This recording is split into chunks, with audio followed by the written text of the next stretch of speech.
चतुर्थ दिवस है। श्री प्रभु कृपा से अपराह्न की बैठक में कथा प्रारंभ होने जा रही है। आप लोग अपने अपने स्थान पर शांति पूर्वक विराजमान रहकर कथा का श्रवण करें। श्री प्रभु कृपा से ध्यान होगा। 3 जगह कथा हो रही है। काल भेद से, समय समय के अंतर से श्री नैमिषारण्य क्षेत्र में श्री सूत जी सुना रहे हैं श्री शौनकादिक 88,000 ऋषियों को, एवं श्री सुखताल में श्री सुखदेव जी सुना रहे हैं श्री परीक्षित जी को, एवं श्री हरिद्वार में श्री मैत्रेय जी सुना रहे हैं श्री विदुर जी को।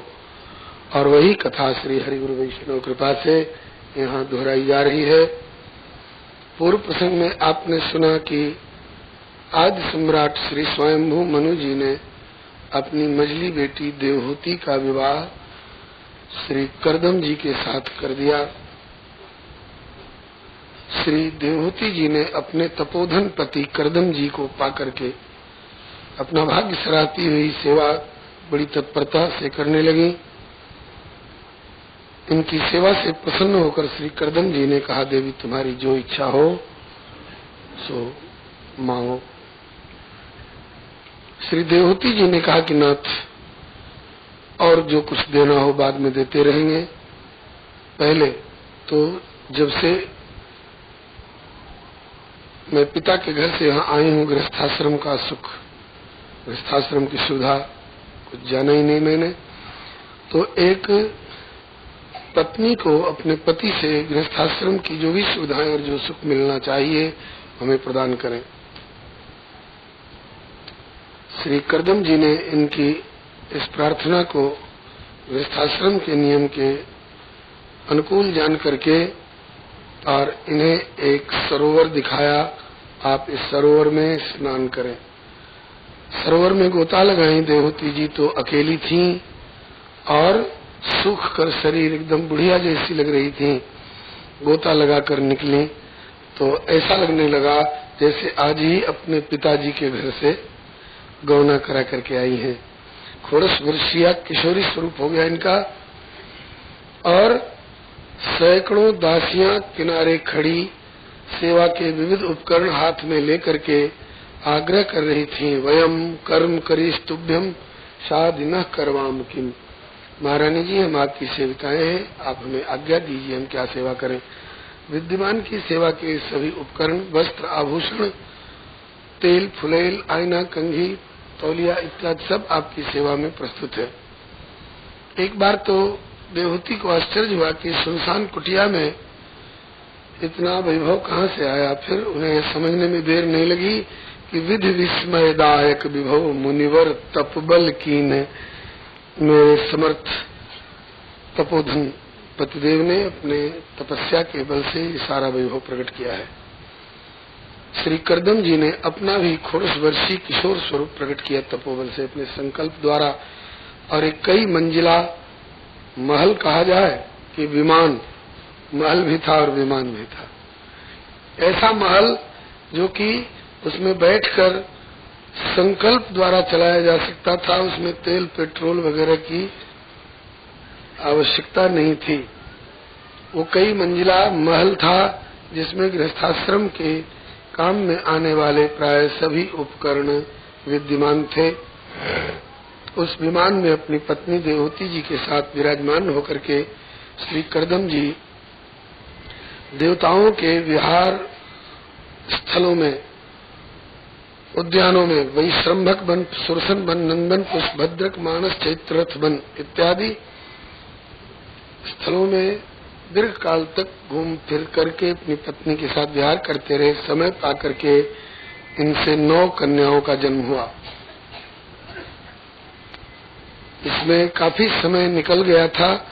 अब श्री करदम जी का ध्यान इस बात पर गया कि मैं तो तपोधन ऋषि था और गृहस्थाश्रम के जाल में ऐसा फंसा कि मेरा सारा भजन तप छूट गया। किंतु अब मैं स्वतंत्र हूँ। विवाह के समय लगाई हुई शर्त के अनुसार शर्त लगाई थी कि जब तक इन्हें संतान की प्राप्ति न हो तभी तक मैं गृहस्थाश्रम के बंधन में रहूंगा। उसके बाद मैं जब चाहूं अपना वैराग्य संभाल लूंगा, जंगल में चला जाऊंगा, कोई मेरी कलाई नहीं पकड़ सकता है। अब मैं स्वतंत्र हूँ, जा सकता हूँ। अपना लंगोटी कमंडल संभाल कर जंगल जाने को तैयार हुए कर्दम ऋषि। तब तक श्री देवहूति जी इनके निकट आकर के अपने चरण के अंगूठे के नाखून से भूमि कुरेदते हुए, यह बहुत गंभीर चिंता की मुद्रा है। चारु चरण नख लेखत धरनी, नूपुर मुखर मधुर कविवर्णी, मनो प्रेम वश विनती करही, हम ही सीय पद जन परिहरही। कहने लग गई कि नाथ, अपनी लगाई हुई शर्त के अनुसार आप स्वतंत्र हैं, जा सकते हैं वन को। मुझे संतान की प्राप्ति हो चुकी है। पुत्र ही संतान नहीं है, कन्याएं भी संतान है। जा सकते हैं, आपको कोई रोक नहीं सकता है। किंतु मैं तो बड़ा धोखा खा गई भगवान की माया के द्वारा। साहम भगवतो नूनम वंचिता माया दृढ़। क्यों? बोले यत्वाम विमुक्तदम प्राप्य न मुमुक्षे बंधनात्। आप जैसे समर्थ पति को पा करके भी, कैसे समर्थ पति हैं? बोले विमुक्तिदम, मुक्तिदम ही नहीं, विमुक्तिदम। मुक्ति तो है कि दुनिया के दुख सुख से भी वंचित हो गए ऊपर उठ करके, और भगवान के धामगत सेवा से भी वंचित रहे, तो हुआ मुक्ति। और विमुक्ति विशिष्ट मुक्ति, माने मुक्ति से भी मुक्ति पा करके, और उससे भी ऊपर जो भगवत धामगत भगवत सेवा सुख है, उसकी भी उपलब्धि आप करा सकते थे। किंतु आप जैसे विमुक्ति देने वाले समर्थ पति को पा करके भी मैंने गृहस्थाश्रम के अनुरूप सांसारिक सुखों की याचना की। 9 कन्याएं प्राप्त हो गई हैं, आप चले जाएंगे। इस बात पर मेरा ध्यान जा रहा है कि 9 कन्याओं के सयानी हो जाने के बाद इनके योग्य वर की तलाश करने के लिए मैं स्त्री की जाति कहाँ कहाँ घूमते फिरूंगी, और कदाचित समय से सुयोग्य घर भर मिल जाए, इनका विवाह हो जाए और ये सब अपने अपने ससुराल चली जाएंगी, तो मुझ अबला के जीवन का आधार क्या होगा। एक बार करदम जी सोचने लग गए कि क्यों ये अपने वाक्य जाल में बझा करके गृहस्थाश्रम के खूंटे में मुझे बांधे रहने के लिए ये उपाय रच रही हैं क्या। फिर सोचा कि न, मनु जैसे महाराज, आदि सम्राट और सर्वोच्च संविधायक महापुरुष की बेटी पति के प्रति ऐसा जाल में फंसाने वाली बात सोच भी नहीं सकती हैं। फिर ये क्यों ऐसा कह रही हैं। तब तक ध्यान गया इस बात पर कि जब मैंने तपस्या की थी, भगवान आए थे, दर्शन दिए थे, उस समय प्रभु ने कहा था कि सहाम स्वांश कलया त्वद विरजेण महामुने, हे महामुने, मैं आपके यहाँ स्वयं पुत्र बन करके आऊंगा। भगवान तो अभी आए नहीं। साम स्वांश कलया त्वद विरजेण महामुने तव क्षेत्र देवत्याम प्रणश्ये तत्व संहिताम। मैं आपका पुत्र बन करके आऊंगा और तत्व संहिता अर्थात सांख्य शास्त्र का प्रणयन करूंगा। तो अभी तो भगवान आए नहीं, भगवान तो घर में आने को तैयार बैठे हैं मेरे पुत्र बनकर, और मैं जंगल जाने की तैयारी कर रहा हूँ। लगता है कि वही भगवान ही इनके घट में बैठकर प्रेरणा दे रहे हैं कि करदम उकताओ मत, अभी कुछ दिन और गृहस्थाश्रम में ठहरो, जब मैं पुत्र बनकर आ जाऊंगा मैं अपनी मैया को संभाल लूंगा, फिर आप चले जाना जंगल के लिए। लगता है भगवान ही प्रेरणा कर रहे हैं, इसलिए श्री करदम जी कुछ दिन और ठहर गए। समय पा करके तस्याम बहुत थे काले भगवान मधुसूदन कार्दमम वीर्यमापन्नो यज्ञ निर्वदारणे। जैसे काष्ठ के मंथन से तेजोमय अग्नि का प्रादुर्भाव होता है, ऐसे ही श्री करदम जी के तेज का माध्यम बना करके माता देवहूति के उदर से साक्षात भगवान का अवतार हुआ। इस अवतार में इनका नाम हुआ श्री कपिल देव भगवान। श्री कपिल देव भगवान 24 अवतार में से एक है। इनके अवतार के समय में देवताओं ने स्वर्गीय पुष्पों की, सुगंधित पुष्पों की ऐसी वर्षा करी कि आश्रम फूलों से गमगमा उठा और फूलों से ढक गया। श्री कपिल देव भगवान की जय, श्री करदम बाबा की जय, श्री देवहूति मैया की जय, श्री करदम नंदन की जय, श्री देवहूति नंदन की जय, श्री कपिल देव भगवान की जय, श्री सांख्याचार्य भगवान की जय। देवताओं ने फूलों की वर्षा की, गंधर्वों ने गायन किए, अप्सराओं ने नृत्य किए। इनके प्राकट्य के हर्ष उल्लास में ब्रह्मा जी आए, प्रभु की स्तुति किए। वेदाहम आद्यम पुरुषम अवतीर्णम स्वमाया भूतानाम सेवधिम देहम बिभ्राणम कपिलम मुने। और देवहूति से कहा कि एष मानवी ते गर्भम प्रविष्ट कैटभार्दना अविद्या संशय ग्रंथिम छित्वागाम विचरिष्यति। हे मानवी, मनुकन्ये, देवहूति, तुम्हारे गर्भ से ये साक्षात मधुसूदन भगवान प्रकट हुए और ये तत्व संहिता का प्रणयन करेंगे, तुम्हारी कीर्ति का विस्तार करेंगे और ये अविद्याजन्य ग्रंथि का भेदन करके भवबंधन से छुड़ाने वाले होंगे। ये सिद्ध गणों के स्वामी होंगे, सांख्य शास्त्र के आचार्य कहे जाएंगे। इस लोक में कपिल नाम से विख्यात होंगे। और करदम जी से बोले कि हे करदम जी, देवहूति को चिंता लग रही है कि हमारी 9 कन्याओं के सयानी हो जाने पर वर की तलाश कहाँ करती फिरूंगी, इसलिए देवहूति को चिंता मुक्त करने के लिए मैं अपने साथ 9 वर लेकर आया हूँ। अगर आपको वन में जाने की शीघ्रता पड़ रही है तो इन 9 ऋषियों के साथ अपनी कन्याओं का विवाह करके आप जा सकते हैं, लेकिन देवहूति को चिंता मुक्त करके विवाह की चिंता इस पर मत छोड़िए। श्री हरे नमः। श्री करदम जी ने ब्रह्मा जी की आज्ञा से 9 ऋषियों के साथ में अपनी 9 कन्याओं का विवाह कर दिया। बहुत लोग कहते हैं कि कन्याएं ही कन्याएं प्राप्त हुई हैं, पुत्र एक भी नहीं है। भाई क्या नुकसान हुआ तुम्हारा? कन्याओं को क्या तुम साधारण समझते हो? अगर कन्याएं ढंग की हो, धर्मचारिणी हो, पतिव्रता हो, भक्तिमती हो, तो ये दोनों कुल का उद्धार करती हैं।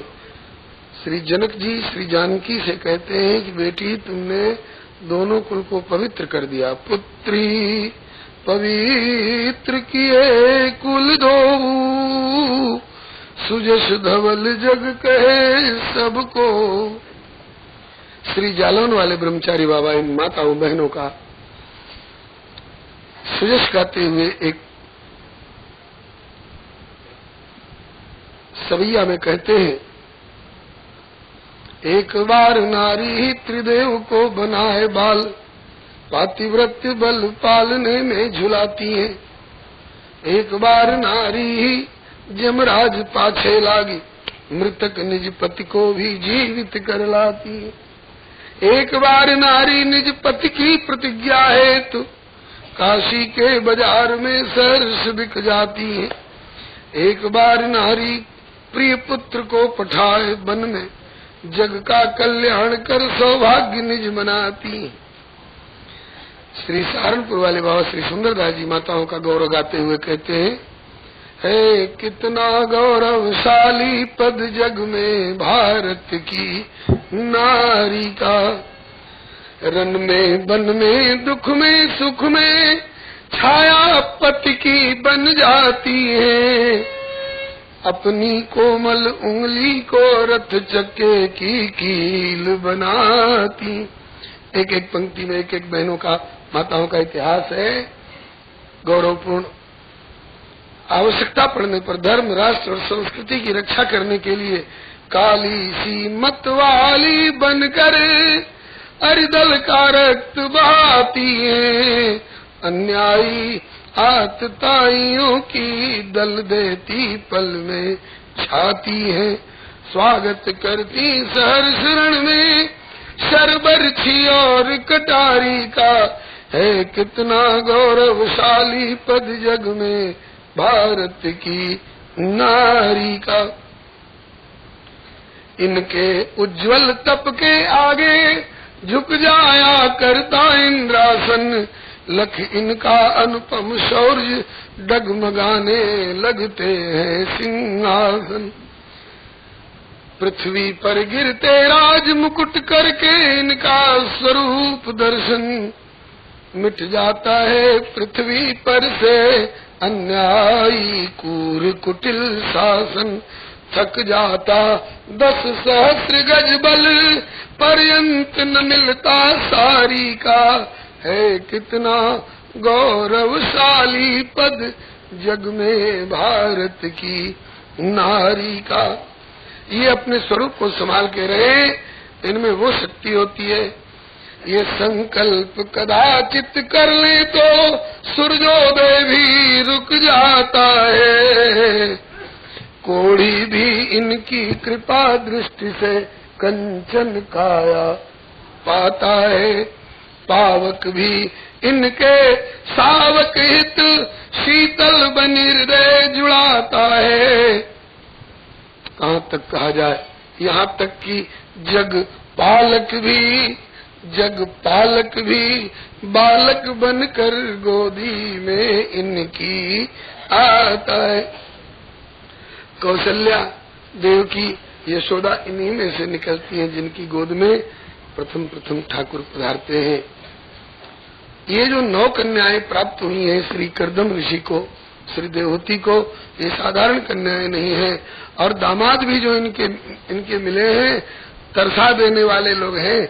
ऐसी बेटी और ऐसे दामाद सबको नहीं मिलते हैं। श्री कर्दम जी जैसे किसी पुण्यात्मा तपोधन को मिला करते हैं। अब इनके नाम सुनिए। कला नाम की बेटी मरीचि ऋषि के साथ ब्याही गई, जिनसे प्रजापति कश्यप जैसे संत और पूर्णिमा का प्रादुर्भाव हुआ।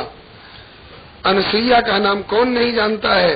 भारतवर्ष में जन्म लेकर जो अनसुईया का नाम नहीं जानते हैं, उन्हें अपने को भारतीय कहने का कोई अधिकार नहीं। अनसुईया भी इन्हीं 9 में से दूसरी बेटी है। अनसुईया का विवाह श्री चित्रकूट निवासी अत्रि ऋषि के साथ हुआ। श्रद्धा नाम की बेटी अंगिरा ऋषि के साथ ब्याही गई। हविर्भु नाम की कन्या पुलस्त ऋषि के साथ, गति नाम की कन्या पुला ऋषि के साथ में, क्रिया नाम की कन्या क्रतु ऋषि के साथ में, ख्याति नाम की कन्या भृगु जी के साथ में, अरुंधति नाम की कन्या वशिष्ठ जी के साथ में। ये सब इनके बेटी और दामाद लोग हैं। विश्रुत श्री हरे नमः। शांति नाम की कन्या थर्वा जी के साथ ब्याही गई। इस प्रकार से 9 कन्याओं का विवाह करके श्री कर्दम जी जंगल में चले गए। और जंगल में जाकर के, और इस बात का आम नहीं कि मैं इतना ऊंचा ऋषि हूँ, मेरी ऐसी बेटियां हैं, मेरे ऐसे दामाद हैं, और साक्षात भगवान मेरे पुत्र बन करके पधारे हैं जो सांख्याचार्य है। किसी बात का अहंकार नहीं, किसी पदार्थ में, संसारी पदार्थ में ममता नहीं, दुख सुख लाभ हानि इत्यादि द्वंद्व से इनका मन कभी अभिभूत नहीं होता है। हर हालत में प्रशांत रह करके, और वासुदेव भगवत सर्वज्ञ प्रत्यगात्मनि परेण भक्ति भावेन लब्धात्मा मुक्त बंधना इच्छा द्वेष विहीनेन सर्वत्र समचेतसा भगवत भक्ति युक्तेन प्राप्ता भागवती गति ही। इन्होंने भगवान की भक्ति करके और भगवत चरणारविंद को प्राप्त कर लिया। बोलिए श्री कर्दम बाबा की जय, श्री देवहूति मैया की जय, श्री कपिल देव भगवान की जय, श्री सर्वसंत वैष्णव भगवान की। अब रह गए आश्रम पर माँ बेटे देवहूति जी और कपिल देव जी। श्री भगवत रसिक जी ने कहा है कि पुत्र कपिल सो मिले, पुत्र मिले तो कपिल देव जैसा। श्री हरे नमः। एक दिन कपिल देव जी बड़ी प्रसन्न मुद्रा में अपने आसन पर विराजमान थे। उसी समय माता देवहूति ने आकर के चरणों में प्रणति पूर्वक, ये भूल करके कि ये मेरे पुत्र हैं, बोले पुत्र बन करके आए हैं तो क्या एक प्रभु है, जगत गुरु है। इनके चरणों में प्रणति पूर्वक माता ने जिज्ञासा की तम त्वागताहं शरणं शरण्यं स्वभृत्य संसार तरो कुठारम जिज्ञासयाहं प्रकृते पुरुषस्य नमामि त्वां सद्धर्म विदाम वरिष्ठम। सत्पुरुषों के परम सद्धर्म को जानने वालों में परम श्रेष्ठ है प्रभु। मैं भवबंधन से छूटने की कामना से प्रकृति पुरुष की जिज्ञासा लेकर आपकी चरण शरण में उपस्थित हूँ। माता जी के इन विनम्र जिज्ञासापूर्ण वचनों को सुन करके श्री कपिल देव भगवान बहुत प्रसन्न हुए और कहने लग गए, योग आध्यात्मिका पुंसाम मतो निश्रेषाय में अत्यंतो प्रतियत्र दुखस्य च सुखस्य च। हे माता जी, मैं आपको अध्यात्म योग का वर्णन करके सुना रहा हूँ जो प्राणी के परम कल्याण का हेतु होता है। इसको सुनकर गुण कर धारण करके प्राणी दुख सुख दोनों के बंधन से बहुत ऊपर उठ जाता है। अब आप पहले तो ये समझिए बंधन है कौन चीज का। इस शरीर के लिए तो रस्सी का बंधन हो सकता है, हथकड़ी बेड़ी का बंधन हो सकता है, लेकिन आत्मा को रस्सी में नहीं बांधा जा सकता है। आत्मा के लिए बंधन कौन चीज का है? बोले शरीर के प्रति अहम हो जाना और शरीर के इर्द गिर्द वाले पदार्थ और व्यक्तियों के प्रति मम का हो जाना। ये मैं हूँ और ये मेरा है, ये मेरे हैं। इस अहमता और ममता का ही बंधन जीवात्मा को बांधता है। पहला बंधन देहासक्ति और दूसरा बंधन गेहादि के प्रति ममता का बंधन। श्री हरे नमः। तो अहम ममाभिमानोत्थई काम लोभादि विर्मलई वीतम यदा मन शुद्धम अदुखम असुखम समम। उसमें भी जिसके प्रति ममता हुई, ममता के साथ साथ अगर वह ममता ने आसक्ति का रूप ले लिया, आसक्ति चित्त की उस वृत्ति को कहते हैं कि जहाँ पर ये लग जाती है उसके बिना क्षण भर भी अलग रहे तो बेचैन हो जाते हैं। उस वृत्ति को आसक्ति कहते हैं। इसको इसमें संग और प्रसंग कहा है। प्रसंग मजरम पासम आत्मना कवयो विदुहु। प्रकर्षेण संग कहीं हो जाए, अत्यधिक आसक्ति हो जाए तो यह अजर पास हो जाता है। अजर पास मने बंधन, और अजर मने जो कभी जर्जर होने वाला नहीं हो, जो कभी पुराना और कमजोर होने वाला नहीं हो, बल्कि और ज्यादा जकड़ता जाए, मजबूत होता जाए। इसलिए हे माता जी, कहीं भी आसक्ति नहीं होनी चाहिए। और जीव का स्वभाव है कि यह बिना कहीं न कहीं ममता, अपनापन और आसक्ति किए बिना रह ही नहीं सकता है। बड़ी आफत की बात है। आसक्ति से बंधन होगा और आसक्ति किए बिना जीव रह ही नहीं सकता है। कहीं न कहीं आसक्ति का आधार लेना ही होगा। तब ऐसा भी कोई उपाय है, ऐसी भी कोई जगह है जहाँ ममता का, अपनापन का आधार भी मिल जाए और बंधन भी न हो। तो अगले पंक्ति में कहते हैं कि स एव साधु सुकृतो मोक्ष द्वारम पावृतम। वही आसक्ति, वही अपनापन यदि साधु के प्रति हो जाए तो मोक्ष मार्ग नहीं, मोक्ष द्वारम पावृतम, भवबंधन से छूटने वाला, छुड़ा देने वाला द्वार खुल जाता है। अच्छा, तो जो चाहता हो कि हमें आसक्ति का, अपनापन का आधार भी मिल जाए और बंधन भी न हो, तो उसे साधु के प्रति ममता, अपनापन जोड़ना चाहिए। साधु किसको कहा जाए जी? जो खूब दाढ़ी जटा बढ़ा के रखे हैं उनको साधु समझे, कि जो रोज 2 दिन 4 दिन पर 10 दिन पर मुड़ा लिया करते हैं उनको साधु माने? जो कुटिया में रहते हैं, बड़े बड़े ऊंचे ऊंचे आश्रम अट्टालिका बना करके, उनको साधु माने? कि जो वृक्ष के नीचे रहते हैं उनको साधु माने? जो रंगे हुए वस्त्र पहनते हैं उनको साधु माने? या सफेद वस्त्र वाले अथवा वस्त्रहीन को साधु माने? तो कहते हैं कि साधु शब्द वेशवाचक शब्द नहीं है, गुणवाचक शब्द है। जिसमें साधुता के गुण हो वह साधु है। वैसे हमारे सनातन संस्कृति में साधु भेष का भी आदर किया जाता है, लेकिन साधु उसको कहते हैं जिसमें साधुता के लक्षण हो, जिसमें साधुता के विशिष्ट गुण हो। अच्छा, तो प्रभु साधुता के गुण कौन कौन है बताइए। तो श्री कपिल देव भगवान अपने श्रीमुख से साधु के लक्षण बता रहे हैं। ध्यान से सुनिएगा, अंकित करिएगा और इस कसौटी पर कसिएगा। किसको? संतों को। संतों को बाद में कसिएगा, पहले अपने को कसिए कि ये साधुता के लक्षण हम में हैं कि नहीं है।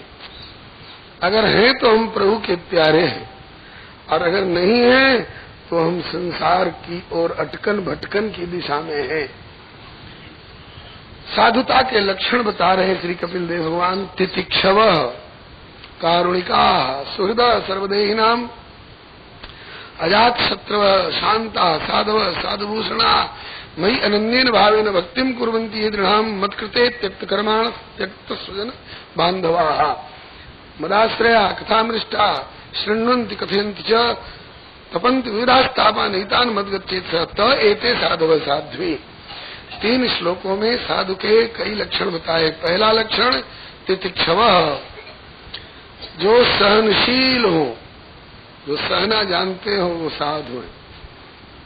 पर कसनी साधु सहे कह हीरा कहे कांच कथीर अधीर नर कसे न उपजे प्रेम। खोद खाद बोरिंग धसाना ये धरती सहे, खोद खाद धरती सहे काट कूट बन रहा है। दुष्ट वचन साधु सहे और से सहा न जाए। बूंद अघात सहे गिर कैसे खल के वचन संत सहे जैसे। जो हर तरह की परिस्थिति को सहना जानते हैं वे साधु हैं। कारुणिका, जिनके हृदय में करुणा हो। करुणा किसको कहते हैं? किसी दूसरे को दुखी देखकर उसका दुख दूर करने की जो एक वृत्ति मन में आती है, इसका नाम करुणा है। और उसी ने व्यावहारिक रूप ले लिया, वो दुख दूर करने लगे तो समझिए कि उसी का नाम हो जाता है दया। बसत हृदय जाके दया राम ही पावत सोए, किंतु दया राम पावे दया जब दया राम की होए। साधु वे हैं जिनमें करुणा दया होती है। और सुहृद सर्वदेही नाम, प्राणी मात्र के सुहृद। सुहृद शब्द में 3 विशेषण आवश्यक है। सुहृद उपकारी को कहते हैं, जो उपकार करे। उपकार में भी निष्पक्ष उपकारी, अपने पराये का भेद रखकर उपकार करे नहीं, निष्पक्ष भाव से सबका उपकार करे और उपकार करने के बाद उसके बदले में कुछ चाहता नहीं हो। निष्पक्ष उपकारी और निस्वार्थ उपकारी को सुहृद कहते हैं। इस पर एक दृष्टांत परबस ध्यान में आता है। एक जंगल में कुछ बारिया लोग गाय चरा रहे थे, रेल की लाइन गुजरती थी उधर से। रेल के पुल में जो पटिया लगी थी काठ की, उनमें आग लग गई थी। देखकर और बच्चे तो ताली बजा करके उछलने लगे, ओ देखो आग लगी है, वो देखो आग लगी है। एक ग्वारिया बालक सुहृद प्रकृति का था, उसने डांटा सबको, पटरियों में आग लग गई है, पुल कमजोर हो गया है, रेलगाड़ी भरी भराई आ रही होगी, गिर जाएगी, हजारों की जान चली जाएगी, तुम खुशी किस बात की मना रहे हो? कहा कि तुम्हें फिक्र है तो फिक्र करो, हमारे लिए खुशी की बात है। वो बच्चा ग्वारिया उस दिशा में दौड़ने लगा जिधर से रेल आने वाली थी। सिग्नल गिरा था और अपना अंगूठा हिला हिला करके गाड़ी रोकने का इशारा करने लगा। ड्राइवर ने सोचा शायद कोई मजाक मखौल करने वाला बच्चा हो, ये कोई भैंसा गाड़ी है, थोड़े की जहाँ चाहे जो रोक ले। सीटी दे रहा है ड्राइवर, फिर भी बच्चा नहीं हटा वहाँ से। अरे मेरे ऊपर से गाड़ी चली जाएगी, मैं कट जाऊंगा, तब तो गाड़ी को रुकना पड़ेगा। मैं कट जाऊं तो कट जाऊं, लेकिन हजारों की जान नहीं जाने दूंगा। भगवान ने ड्राइवर को सुबुद्धि दी, गाड़ी रोक दिया नीचे उतरकर। अभी भी उसे संदेह है कि ये मखौल में गाड़ी रोका है। बच्चे का कान पकड़ा ड्राइवर ने, चाह दे तमाचा, बदमाश बच्चे मजाक करते हो, ये कोई भैंसा गाड़ी है कि जो चाहे जहाँ रोक दे? कैसे गाड़ी रोकी तुमने? घबराया नहीं बच्चा, कहा कि ड्राइवर साहब मैंने मखौल में गाड़ी नहीं रोकी है। क्यों गाड़ी रोकी? बोले आगे कुछ देखिए, कुछ दिखाई पड़ रहा है, हो लाल लाल लपटें, हो काला काला धुआं देख करके ड्राइवर घबरा गया, वो कैसा धुआं, और आग कहा कि अगली पुल में आग लगी हुई है। अब तो जिन जिन को मालूम हुआ कि इस बच्चे ने अपनी जान को खतरे में डाल करके भी और हम लोगों की जान बचाई है, सब गाड़ी से उतर करके उस बच्चे को प्यार करने लगे। कोई सोने की जंजीर दे रहा है, कोई घड़ी दे रहा है, कोई 100-100 के नोट दे रहा है। एक पैसा नहीं लिया बच्चे ने। कहा कि ये कमाई और धंधा करने के लिए काम मैंने नहीं किया है। कहा तुम्हें क्या मिला? कहा कि इतनों की जान बच गई, यही मिला। अरे ये तो इनको मिला, तुमको क्या मिला? कहा कि इनकी आत्मा प्रसन्न है और उस आत्मा में बैठा हुआ अंतर्जामी परमात्मा मेरा प्रभु प्रसन्न है, यही मेरी सबसे बड़ी उपलब्धि है। इस भाव से जो उपकार करना जानता, निष्पक्ष और निस्वार्थ उपकारी का नाम है सुहृद। साधु उनको कहते हैं जो सुहृद हो। वे चाहे घर में रहने वाले हो, जंगल में रहने वाले हो, कपड़े पहनने वाले हो, चाहे कौपीनवंता खल भाग्यवंता हो। श्री रघुनाथ जी ने तो श्रीमद् वाल्मीकि रामायण में कहा है, साधुआ खल दृश्यन्ते तिर्यक जोनि गतेष्वपि। साधु पशु पक्षियों की जोनि में भी होते हैं। लक्ष्मण जो जटायु, जिस जटायु ने जानकी के रक्षार्थ अपने पंख कटवा करके अपने प्राणों का उत्सर्ग कर दिया, जटायु परम साधु है। साधुए हैं जो सहनशील होते हैं, साधुए हैं जिनमें करुणा दया होती है, साधुए हैं जिनमें निस्वार्थ और निष्पक्ष उपकार की भावना होती है। तितिक्षमा कारुणिका सुहृदा सर्वदेही नाम अजात शत्रु। ऐसे साधु का कोई शत्रु नहीं होता है। अपनी तरफ से कोई शत्रु माने इनको, लेकिन ये अपनी तरफ से किसी को अपना शत्रु नहीं मानते। अजात शत्रु, शांता, हर हालत में शांत रहते हैं। जैसे राम जी को खबर मिली कि कल आपको राजगद्दी मिलेगी, तो खुशी के मारे फूल नहीं गए कि जीत गया भाई, जीत गया, ठेला वाला जीत गया। और दूसरे दिन खबर मिली कि राजगद्दी के हाल हो गए, कुर्ता धोती भी उतार के धर दो, 14 बरस जाके जंगल में भटको, तो सिकुड़ नहीं गए कि हाय मैं मर गया, आत्महत्या कर। दोनों स्थिति में सदा एक रस। अजात शत्रु, शांता, प्रशांत रहते हैं। साधव दूसरों का काम साध देते हैं। बिगड़ रहा हो किसी का काम तो उसको साध देते हैं, बना देते हैं, बिगड़ने नहीं देते। उसका नाम साधु है। ऐसे लोगों को साधु समाज अपना भूषण समझता है। ऐसे साधु न हो तो साधु समाज खोखला माना जाएगा। साधु साधुभूषण मई अनन्य भावेन भक्ति कुर्वन्ति यदृहाम।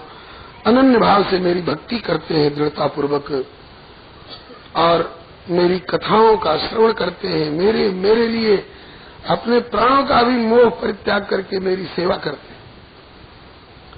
ऐसे लोगों को साधु कहा जाता है। माता जी कभी मौका मिले, भगवान सामने खड़े हो, बोलो देवी क्या चाहती हो, तो यही मांगना चाहिए, संगस्ते स्वथते प्रार्थ्य। ऐसे संतों का संग हमको मिले भगवान। भगवान शंकर भी याचना करते हैं कि बार बार वरमान वर्षदेव श्रीरंग पद सरोज अनपायनी भक्ति और सदा सत्संग। ऐसे सत्पुरुषों का संग क्यों? बोले स्वयं छूटे हुए होते हैं बंधन से, आमता और ममता के बंधन से स्वयं छूटे हुए होते हैं, और औरों को भी छुड़ा देने की सामर्थ्य इनमें होती है। ऐसे संतों का संग होता है तो क्या मिलेगा? बोले सताम प्रसंगान मम वीर संविदो भवन तीर्थ कर्ण रसायना कथा तज्जोषणादा स्ववर्ग वर्तमनि श्रद्धा रतिर्भक्ति अनुक्रमिष्यति। ऐसे संतों का संग मिलने से कथा सुनने को मिलती है। कथा कानों के माध्यम से हृदय में जैसे जैसे जाती है, हृदय को साफ करती जाती है, अंतःकरण शुद्ध हो जाने से, और क्रम क्रम से श्रद्धा रति और भक्ति का विकास होता है।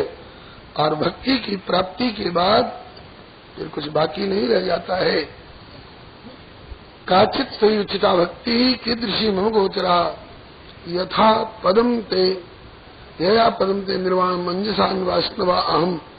माता देवती जी भक्ति का प्रकार पूछ रही हैं।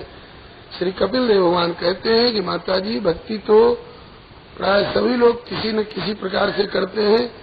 कोई अपने शरीर की भक्ति करते हैं, कोई स्त्री की, कोई बच्चे की, कोई देवी देवताओं की, कोई ग्रह नक्षत्रों की, कोई भूत प्रेतों की। अमुक की आराधना करने से अमुक रिद्धि अमुक सिद्धि मिल जाएगी, लेकिन इधर उधर की भक्ति जो है वो श्रेयस्करी नहीं होती है। भगवती किसकी हो? बोले कि भागवती भक्ति हो, भगवान की भक्ति हो, और वो भी अनिमित्ता भक्ति हो, बिना स्वार्थ की भक्ति हो। तो अनिमित्ता भागवती भक्ति सिद्धेर गरीयसी, बड़े बड़े रिद्धि सिद्धियों से भी ये ऐसी भक्ति श्रेष्ठ मानी जाती है, जो भगवान के प्रति की जाए और बिना स्वार्थ के की जाए। जैसे हनुमान जी बिना स्वार्थ की भक्ति करते हैं, आज तक कुछ मांगा ही नहीं भगवान से, श्री हरे नमः। और ऐसी भक्ति जिनको प्राप्त हो जाती है, नैकात्मता में स्पृहंत के चित्त, वो तो एकात्मता अर्थात मुझमें साजुज्य लीन हो जाना भी पसंद नहीं करते हैं। ताते मुनि हरि लीन न भयऊ, क्योंकि प्रथम ही भेद भगत भर लयऊ। और हे माता जी, सच पूछिए तो इस भूतल में जन्म पाने का, भूतल में भी मनुष्य शरीर पाने का चरम फल यही है। एतावाने लोकेस्मिन् पुंसाम निःश्रेयसोदय तीव्रेण भक्ति योगेन मनोमयी अर्पितम स्थिरम। तीव्र भक्ति योग के द्वारा मन को मुझमें दृढ़ता पूर्वक अर्पित कर दे, स्थिर कर दे। इसको निःश्रेयसोदय कहते हैं, मैंने परम कल्याण का अभ्युदय हुआ। आजकल जिनके पास संपत्ति बहुत हो जाती है, कहते हैं बैंक में जमा कर दो, नहीं तो कहीं डाका न पड़ जाए।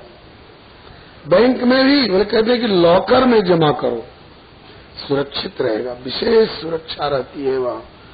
ठाकुर जी कहते हैं कि अगर अपनी सुरक्षा चाहते हो तो बैंक और लॉकर से भी बढ़कर के सुरक्षा देने वाला मैं हूँ। अपने मन और अपनी बुद्धि को मुझ में जमा करो। गीता जी में भगवान इसी बात को अर्जुन से कहते हैं, मयि एव मन आधत्स्व मयि बुद्धिम निवेशय निवसिष्यसि मयि एव अतोर्ध्वं न संशयः। इसके बाद माता जी की जिज्ञासा पर ये जैसे जैसे सृष्टि का प्रादुर्भाव हुआ है, कल भी आप लोग 2-3 बार सुन चुके हैं, आदि पुरुष अविनाशी भगवान से मूल प्रकृति से महत्त्व, आज विशेष करके इसका वर्णन किया गया है। प्रातःकालीन बैठक में आदि पुरुष अविनाशी भगवान से मूल प्रकृति से महत्त्व से अहंकार तत्व, इसके 3 टुकड़े वैकारिक तेजस और तामस, सात्विक अहंकार से मनस तत्व इंद्रियाधिष्ठात्र देवता, राजसिक अहंकार से पंच कर्मेंद्री पंच ज्ञानेन्द्री, तामसिक अहंकार से पंच महाभूत पंच तन्मात्रा, गगन समीर अनल जल धरणी एवं शब्द स्पर्श रूप रसगंध इत्यादि का प्रादुर्भाव, और कैसे कैसे भगवान ने इस ब्रह्मांड का सृजन किया, ये आप प्रातःकालीन बैठक में सुन चुके हैं। माता जी की जिज्ञासा से ये सारी बातें श्री कपिल देव भगवान ने भी बताई। फिर आगे कहते हैं कि हे माता जी, जो कुछ हो रहा है व्यष्टि जगत में अथवा समष्टि जगत में, ये प्रकृति और पुरुष का खेल है। प्रकृति को अंगीकार किए बिना पुरुष चेतन होते हुए भी निष्क्रिय रहता है, और पुरुष अर्थात परमात्मा को स्वीकार किए बिना प्रकृति जड़ होती है। आप अपने शरीर में देख लीजिए, इसमें जब तक पुरुष चेतन है आत्मा, तब तक ये सब कुछ करता धरता दिखाई पड़ रहा है, और इसमें से पुरुष निकल जाए, आत्मा निकल जाए तो आंख देखने लायक रह जाएगी, हाथ कुछ उठाने धरने लायक रह जाएगा, ये जड़ हो जाती है, प्रकृति है। भूमिरापो नलो वायु खम मनो बुद्धिरेव च अहंकारितीयम में भिन्ना प्रकृति अष्टधा। प्रकृति जड़ हो जाती है अगर पुरुष अपना संयोग इससे हटा ले तो। और उस पुरुष से कहिए कि शरीर से अलग होकर के थोड़ा प्रवचन करके सुना दीजिए, एक गिलास पानी वहां से उठा करके लाकर यहाँ पहुंचा दीजिए, तो कहेंगे कि हम तो शरीर से किनारे हो गए, हम तो प्रकृति से किनारे हो गए। तो प्रकृति को अंगीकार किए बिना पुरुष चेतन होते हुए भी निष्क्रिय रहता है, और प्रकृति पुरुष को अंगीकार किए बिना प्रकृति जड़ होती है। और प्रकृति और पुरुष दोनों मिल करके व्यष्टि रूप में इस शरीर का और समष्टि रूप में संसार का संचालन करते हैं। होता प्रकृति पुरुष के द्वारा है, लेकिन मिथ्या अभिमानी मान लेते हैं कि हमने ऐसा किया तब हुआ। ये वर्षा हमारे करने से हो रही है, सूरज का उदय हमारे करने से हो रहा है, नहीं, ये प्रकृति और पुरुष के द्वारा स्वाभाविक हुआ करता है। एक बार बिहार में अकाल पड़ा, लगा कि लोग दाना दाना के बिना मर जाएंगे। अमेरिका को मालूम हुआ, अमेरिका ने दलिया और पाउडर मिल्क भेजा। अमेरिका ने दिया भारत सरकार को, केंद्र को, और भारत सरकार केंद्र ने दिया बिहार सरकार को। बिहार सरकार मुख्यमंत्री ने जिला के कलेक्टर लोगों को के पास वो सामान भेजा। कलेक्टर लोगों ने हर स्कूल में भेजा और स्कूल के मास्टर साहब लोग उस पाउडर मिल्क से दूध तैयार करा कर खोला करके उसमें दलिया डालकर तस्मई खीर बना करके विद्यार्थियों को भर भर पेट रोज खिलाते रहे महीनों तक। अगर कोई मास्टर साहब को धन्यवाद दे कि मास्टर साहब आप बड़े उदार हो, हजारों बच्चों को रोज तस्मई खिला रहे हो, जबकि अकाल पीड़ित जन समुदाय भूखे तड़प रहा है, आपको धन्यवाद। और वे मास्टर साहब मुझ पर ताव दें कि सचमुच में हम बड़े उदार हैं।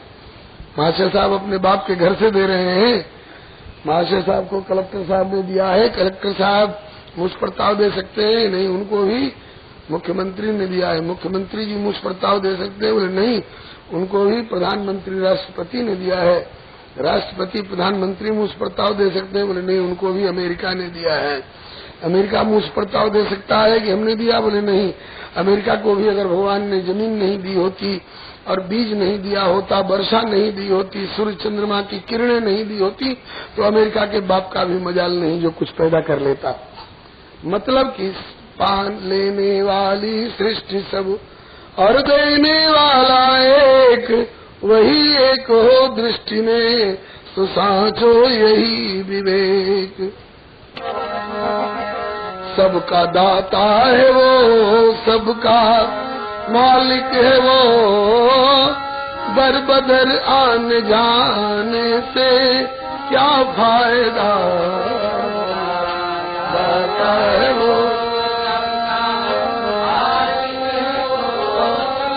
बरबदर आने जाने से बेतलब देने वाले ने सब कुछ दिया, फिर सदाएं लगाने से क्या फायदा। बेतलब देने वाले ने सब कुछ दिया, फिर सदाएं लगाने से।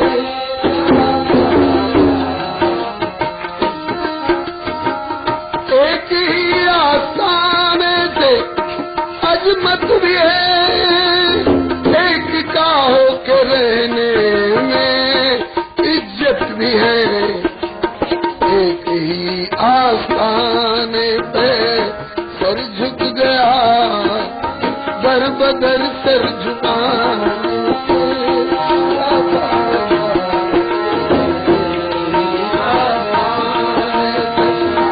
सर झुक गया, दर बदर सर झुकाने।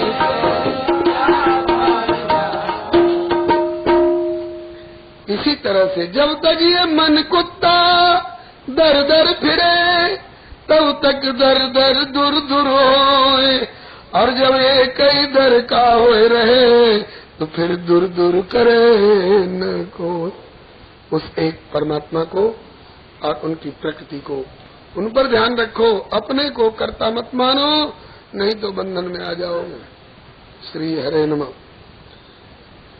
बहुत लोग कहते हैं हमने आम चूसे थे, हमने गुठली डाली थी, इससे पौधा पैदा हुआ, तो इसमें फल टपकने लगा, तो ये हमारा फल होगा।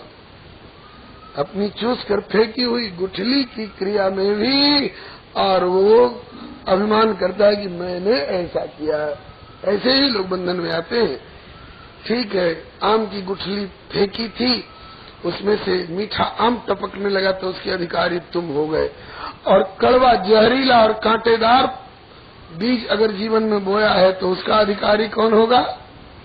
जब एक जगह कर्ता तुमने माना तो दूसरी जगह भी कर्ता और भोक्ता तुम्ही को बनना पड़ेगा। घोषणा हुई जिसने सन 42, 45, 47 में भारत को स्वतंत्र कराने में कुछ भी प्रयास किया होगा उसको पेंशन मिलेगी और फर्स्ट क्लास के 2 टिकट मिलेंगे। तो लोग स्वतंत्रता संग्राम सेनानीपन का टिकट बनवाने लग गए। कहीं घोषणा हो जाए कि उस समय जिनने रेल ताड़ उखाड़े होंगे उनको फांसी चढ़ाया जाएगा, बताइए ये फल कौन पाएगा? जब एक बार साबित कर चुके हो कि मैंने भारत को स्वतंत्र कराया और उसका पेंशन और तुम फर्स्ट क्लास के 2 टिकट होल्ड कर रहे हो, अवेल कर रहे हो, तो फांसी वाला दंड भी तुम्ही को भुगतान करना पड़ेगा। इसलिए कर्तापन का अहम मत करो। हनुमान जी ने इतना किया, नांग ही सिंधु हाटक पुरजारा, निश्चर गणबद विपिन उजारा। लेकिन पूछा गया कि सब कैसे हुआ? बोले सो सब तो प्रताप रघुराई, नाथ न कछु मोर मन से। आप जानो, आपकी लीला जाने। इस प्रकार से प्रकृति पुरुष पर ध्यान रखो। आगे के अध्याय में अष्टांग योग का लक्षण, योगस लक्षण बक्षे सभी जैसे इंद्रपात मजे मनोजन विधिना प्रसन्नम याद सत्पथो। पातंजल योग दर्शन में 5 प्रकार के यम और 5 प्रकार के नियम बताए गए हैं। यहाँ 12 यम 12 नियम। योग 8 अंगों से पूरा होता है। यम, नियम, आसन, प्राणायाम, प्रत्याहार, धारणा, ध्यान, तब समाधि। समाधि तक पहुंचे तब तो योग आपका सफल, और नहीं तो केवल स्कूल कॉलेज में अपना आसन और नीति धोती दिखा करके ही और किसी तरह से रोजी रोटी चला रहे हो तो तुम योगी नहीं हो। तो व्यायाम करने वाले, कमाने खाने वाले एक धंधेबाज हो। 12 यम पहले निभाओ, उसके बाद 12 नियम निभाओ, फिर उसके बाद आसन, फिर प्राणायाम। 12 यम 12 नियम बताए गए हैं। स्वधर्माचरण सत्याविधर्माच्च निवर्तनम। अपने धर्म का पालन करो। तुम्हारा ब्राह्मण के घर में जन्म हुआ है तो तुम मांस बेचने और जूता बेचने का काम मत करो। ब्राह्मण से शरीर क्षुद्र कामाय निश्चिते। तुमको स्त्री का शरीर मिला है तो तुम पुरुषों की होड़ करने की कोशिश मत करो। तुम गृह लक्ष्मी हो और अपना कर्तव्य पालन करो। आंख देखने का काम करे, कान सुनने का काम करे, हाथ लेने देने का और पांव चलने का। पांव कहेगी लेने देने का काम हम करेंगे, हाथ कहेगी चलने का काम हम करेंगे, सब काम बिगड़ जाएंगे। अपने धर्म का पालन करो और दूसरे के धर्म की नकल करने की कोशिश मत करो। और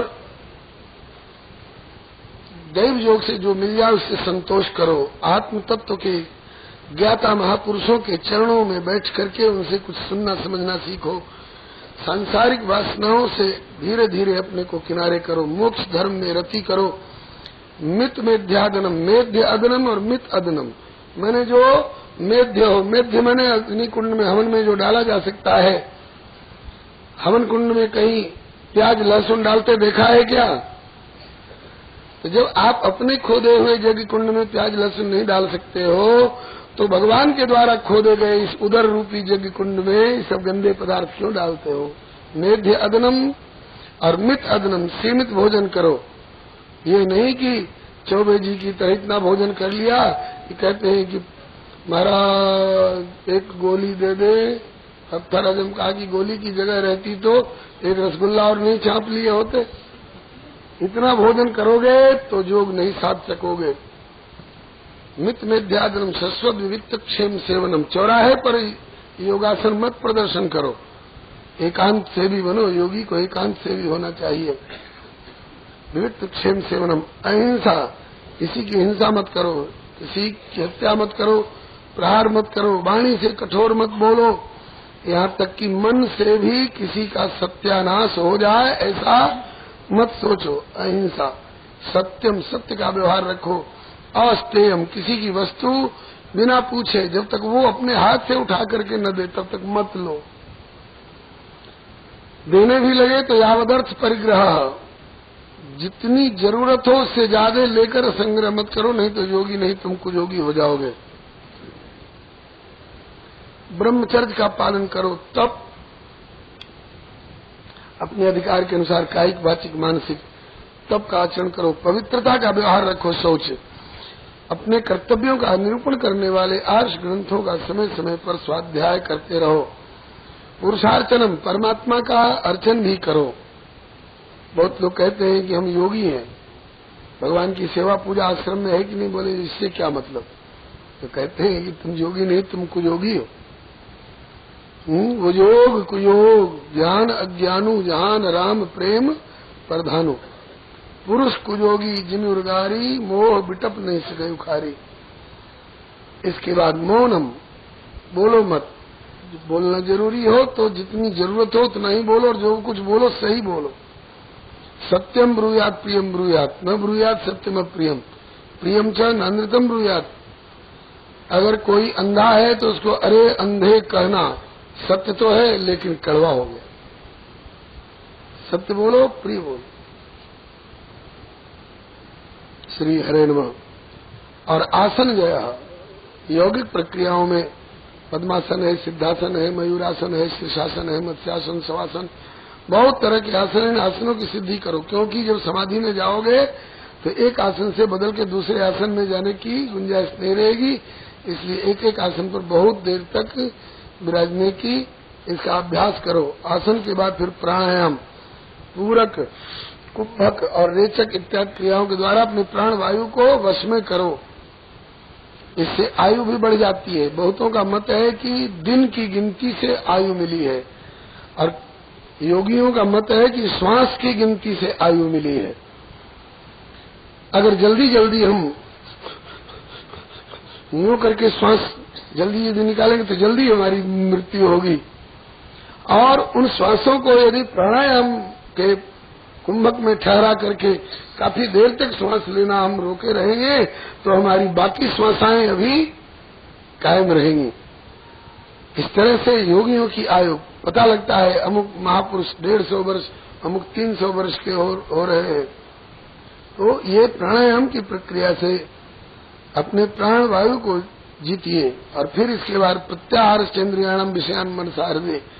मन अगर सिनेमा की ओर दौड़ रहा है, मन कढ़ी पकौड़ी की ओर दौड़ रहा है, मन संसारी शब्द स्पर्श रूप रसगंध की ओर दौड़ रहा है, तो मन को बांध लगाइए, नहीं उधर नहीं जाना है। कायदे से युक्ताहार विहार से, युक्त चेष्ट से, कर्मसु युक्त स्वप्नावबोध से योगो बहुत दुखा। इसी को तो योग कहते हैं। योग चित्त वृत्ति निरोधा। चित्त की वृत्ति विषयों की ओर जा रही, उधर से रोक करके उसका प्रत्याहरण कीजिए। नहीं, परमात्मा की ओर चलो, बाहर नहीं भीतर की ओर चलो। इसका नाम है प्रत्याहार चंद्रियाणम विषयान मनसारदे। इसके बाद अपने और अपने इष्ट स्वरूप की धारणा करके, और इसके बाद ध्यान, प्रभु के चरणारविंद से ध्यान प्रारंभ करके और उनके मस्तक तक संचिंतयेत भगवतश्चरणारविंदम वज्रांकुशध्वज सरोरुहलांछनाढ्यम उत्तुंग रक्त विलसन नख चक्रवाल ज्योत्सनाभिराहत महद हृदयांधकारम। चरण से ध्यान प्रारंभ करिए। हृदय कमल में विराजमान प्रभु के चरणारविंद, चरण के कई भाग हैं। नीचे का तलवा लाल लाल है, ऊपर श्याम वर्ण पादपीठ है और उज्ज्वल नख पंक्ति है। यहाँ त्रिवेणी है, श्याम वर्ण पदपीठ अरुण तल लसत विशद नख श्रेणी जनु रवि सुता शारदा सुरसर मिलिचली ललित त्रिवेणी। फिर चरणों के तलवे में जो रेखाएं हैं, वंदे अंबुजांकुश जवध्वज चक्र रेखा स्वस्तिष्ट कोण पविचिन्हित दक्षिणांग्रिम बिंदु त्रिकोण धनुरंबर मत्स्य शंख चंद्रार्ध गोष्पद घटांकित वाम पादम। अंकुश अंबर कुलिश कमल जव ध्वजा धेनु पद शंख चक्र स्वस्तिक जम्बू फल कलश सुधार्ध अर्ध चंद्र खटकोण मीन बिंदु ऊर्ध रेखा अष्टकोण त्रैकोण इंद्रधनु पुरुष विशेखा सीता पतिपद नित बसत एते मंगलदायका। ये चरण चिन्ह रघुवीर के संतन सदा सहायका। चरण का ध्यान करिए, चरण के तलवे का ध्यान करिए, उस लाली का ध्यान करिए, उन रेखाओं का ध्यान करिए, नखमणि चंद्रिका का ध्यान करिए, श्यामवर्ण पादपीठ का, प्रभु की सुंदर सुनहली रत्न जटित पादुका खड़ाओं का ध्यान करिए, उसके ऊपर पीताम्बर धोती का ध्यान करिए, उसकी सुनहली किनारी का ध्यान करिए। जैसे संतरा का छिलका होता है ऐसा केसरिया पीताम्बर का रंग है। अथवा सवेरे सवेरे हर्त बाल रवि दामिनी ज्योति, सवेरे सवेरे उगते समय में सूर्य का जैसा रंग होता है ऐसा रंग भगवान का पीताम्बर का केसरिया।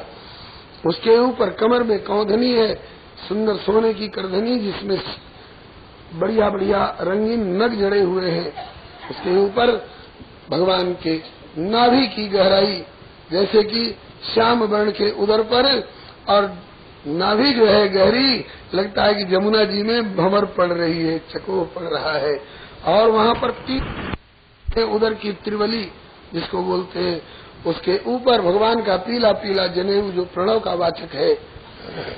और वहीं वक्षस्थल पर बाईं ओर भृगु जी का चरण चिन्ह, दाहिनी ओर श्रीवत्स रेखा, जैसे हिंदी में घुमाकर 7 लिखते हैं ऐसी एक सुनहली पीली पीली रोमावली की रेखा, ये श्रीवत्स रेखा। दोनों के बीच में भृगु जी का चरण चिन्ह बाईं ओर और श्रीवत्स रेखा दाहिनी ओर, दोनों के बीच में कौस्तुभ मणि जो जीवों का आश्रय स्थान है, उसके ऊपर वैजयंती माला का जाल बिछा हुआ है।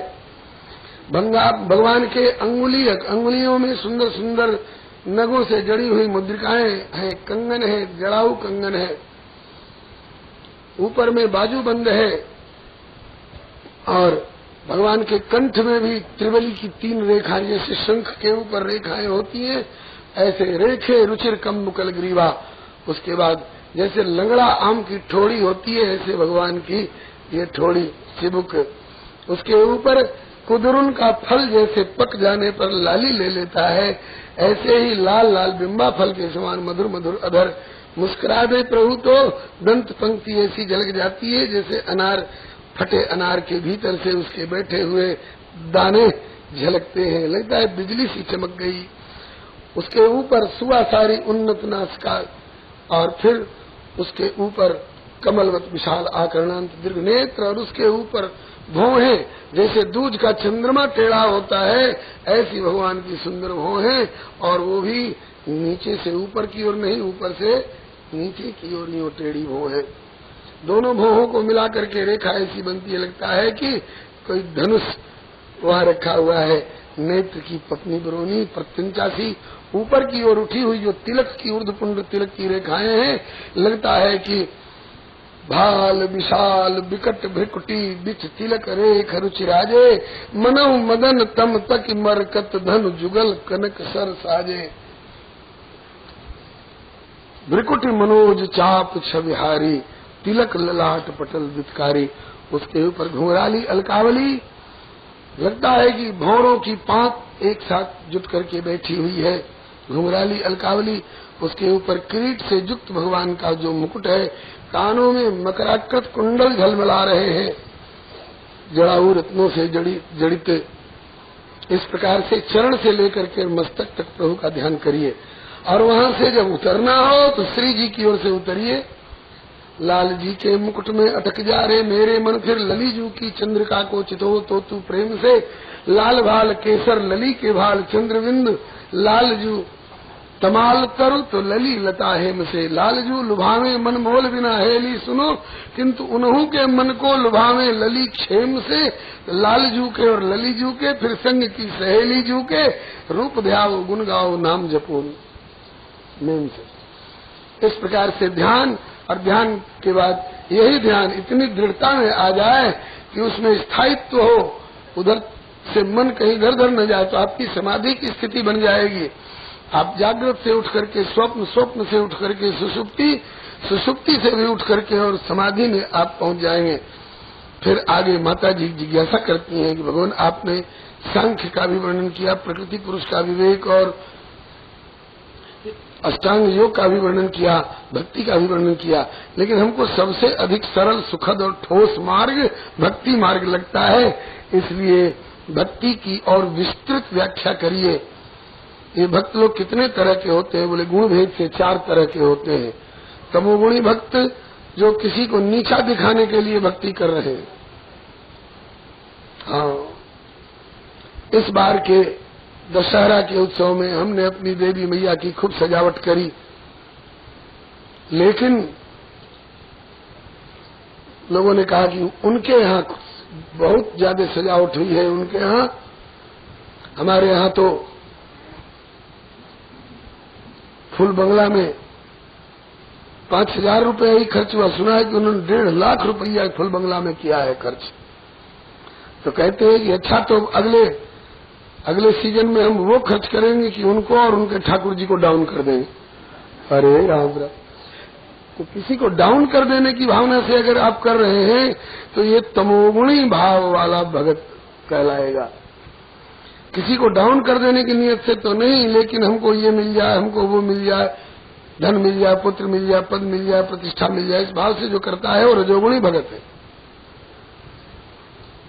और जो इससे भी ऊपर उठ करके हमको ये सब नहीं चाहिए, हमको तो है प्रभु हमको मुक्ति दे दो, तो कहते कि ये सत्वगुणी प्रकृति का भक्त है ये। और जो मुक्ति का भी परित्याग करके है, प्रभु अब कछ नाथ न चाहिए मोरे, मुझको तो आपकी सेवा चाहिए, आपका प्रेम चाहिए, आपकी प्रसन्नता चाहिए। तो ऐसे लोग जो है ये गुणातीत भक्त कहलाते हैं। श्री कपिल देव भगवान कहते हैं गुणातीत भक्तों को तो मैं सामने खड़ा होकर के कहता हूँ कि सालोक्य ले लो, साष्टी ले लो, सामीप्य ले लो, साजुज्य ले लो, तो दीयमानम न गृह्णन्ति दिनावत सेवनम जना। कहा सुंडी मांग पर अति प्रसन्न मुहिजान, अणमादिक सिद्धि परिधि मोक्ष सकल सुखान, ज्ञान विवेक वृत्त विज्ञाना मुनि दुर्लभ गुण जय जगनाना, आज देव सब संशय नाही, मांग तो भाव मनमाही। तो कहते हैं कि ये सब घास ले लो, भूसा ले लो, कोयला ले लो, पत्थर ले लो, ईंट ले लो, और ये सब लेकर के हम क्या करेंगे? देना हो तो अविरल भगत विशुद्ध तव श्रुति पुराण देगा। तो जो हमारी गुणातीत भक्ति वाले लोग होते हैं, मेरे अलावे, मेरी सेवा के अलावे, मेरे प्रेम के अलावे